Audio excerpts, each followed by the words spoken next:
Hey, how are you fam? Welcome back to my channel. This is of course the channel where we ask ourselves, did the fourth season of Data Live live up to the hype? Live up to my expectations when I first watched the trailer? And to that I simply answer that for the majority of it, Eh, okay, that's kind of putting it a little too much. I guess it was good. It's nice. Yes, there are moments in which I was not really sure about how I felt, but overall, I felt great about it, essentially. So yeah. Now, on the My Anime list, it has a score of 7.85, which, at the moment, it is higher than the previous seasons, which, okay, I'll take that. It's nice. And on livechart.me, it is at 8.15, which, that made me feel better. But yet again, it is still a question where the answer to it is simply, if you like it, you like it. If we don't like it, don't like it. Let's just enjoy watching this show for what it is. And for me personally, who is a massive fan of this series, I am quite happy with how it turned out. Especially for the last season.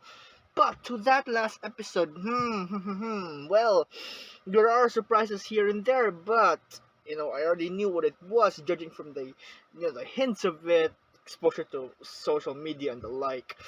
But I'll get into that later. But right now, I want to share with you my thoughts on the just overall thoughts on how the fourth season delivered its anime to Data Life season 4, right? And I want to first start off by telling you're just getting it out there, the animations and the music, fam. My God, it's very pleasing, really, very pleasing, and I'm very impressed by how beautiful it is. The animation, especially the again the design and the details that come into these characters, it's beautiful, really. Geek Toys, they really did a good job on this.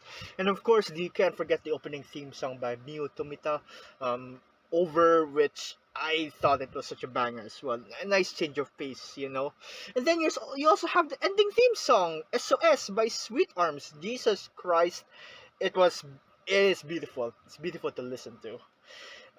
Now, forgive me for being an unknowledgeable caveman troglodyte brain for not picking up on any of the sort of plot points, I suppose, from the original light novel that was not seen in the anime, right? Because if there was any, that is, I'm sure there are. I guess, yeah. Because me, as a fan of this series, I am only the quote unquote the anime watcher only type of fan, and there are things that I may not know of clearly that only the light novel readers are aware of, that there's something missing or that's not included into the anime.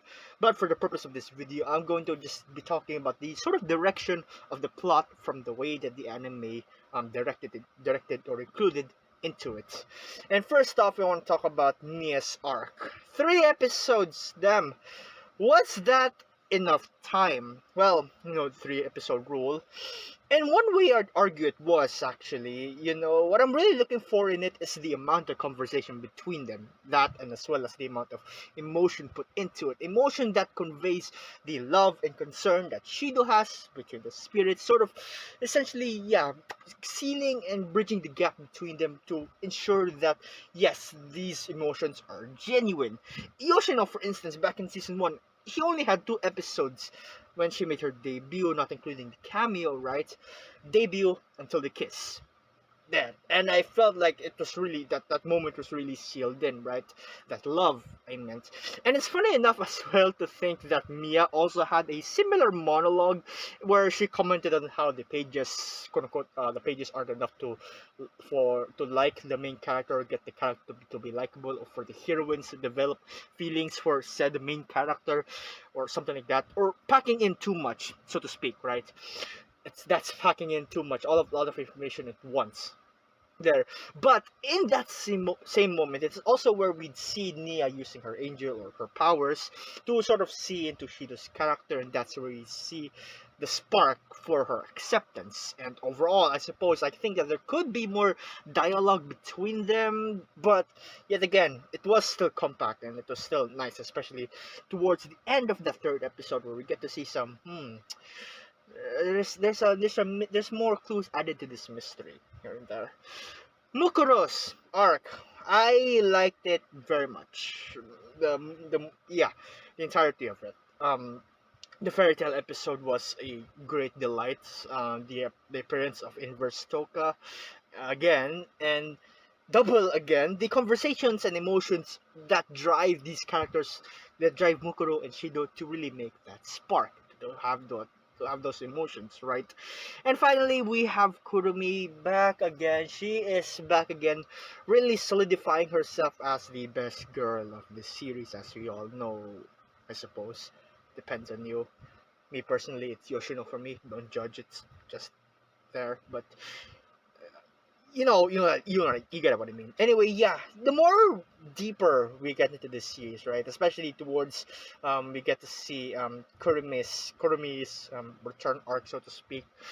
It's also where we get more into the plot and overall story, I suppose, especially talking about the spirit of origin, that of which we already sort of delved already into the first season, second season, third season. That was already like, we're already getting something from the third season, in that of which it will be used again in who knows.